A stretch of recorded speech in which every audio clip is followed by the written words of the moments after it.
Hey YouTube, today we talk about the persuasion.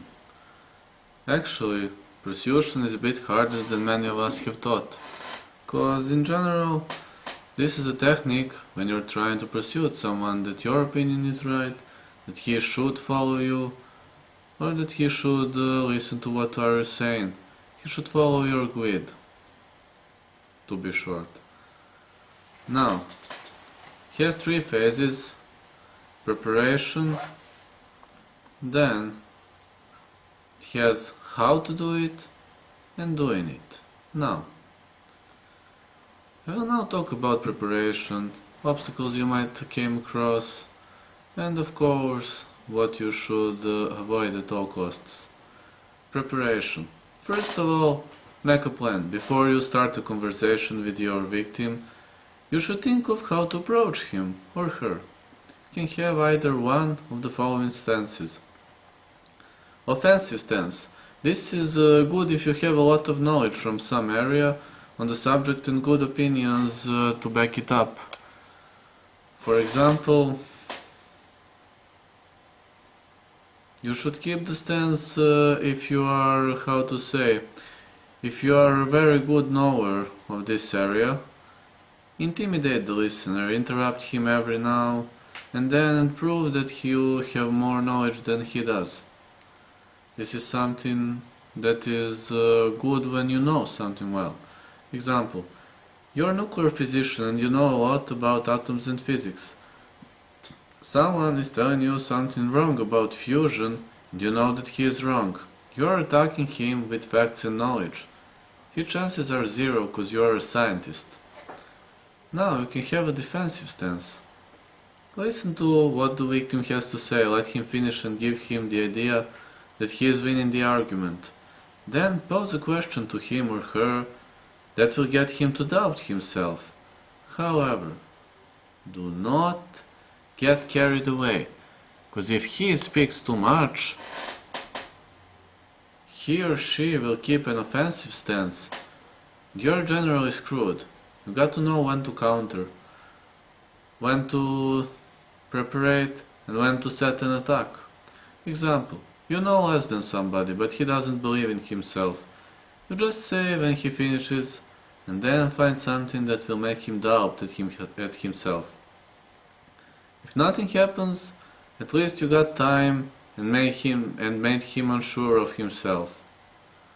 Just made him that he is unsure. That is pretty much not particularly hard, but you got to train this. This is a technique that is used by someone who is pretty much experienced. Ironic stance. If you answer ironically to the victim's ideas and thoughts, he or she will get angry and lose it, which means he or she will start making a fool of himself or herself. Then he or she will get worried, and almost everything your victim says won't make sense. There is your chance for counterattack. Just please don't look like an idiot. Being ironic is not always good, cause ironic stance can help you sometimes, but there are some situations when you can become such a fool that you are not aware of it. Example, you are arrogant, ironic, behaving suspiciously to everything, always saying something like, "Oh yeah," and similar stuff. You're simply higher than your opponent. And actually, if someone is telling you, for example, that you are stupid, and you have your IQ test with yourself, this is a great chance for this kind of behavior. If proofs are on your side, then this technique will be great to be done. But if proofs are not on your side, ironic co-speaker can make you a lot of problems. Cooperative stance. This depends on the listener you are dealing with. When arguing, you can try agreeing with his ideas and giving him or her the wrong idea that he or she is winning.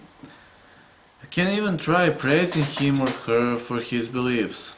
After that, the listener will be flattered, thus vulnerable. That's when you strike. However, This way is very difficult and complex, so it's not recommended for people who aren't really experienced. Now, cooperative stance is also a good beginning, but you will have to know when to make a counter and when to use this cooperation against your victim. So, what I'm saying you now is to be warned with this technique, just as you should have to be warned with defensive stance. Example. You know that he is wrong, but you confirm simply everything he says, giving compliments and so on. Like a thunder, you change your stance with your heavy facts, and he will never be able to break. You gave him fake belief that he is winning.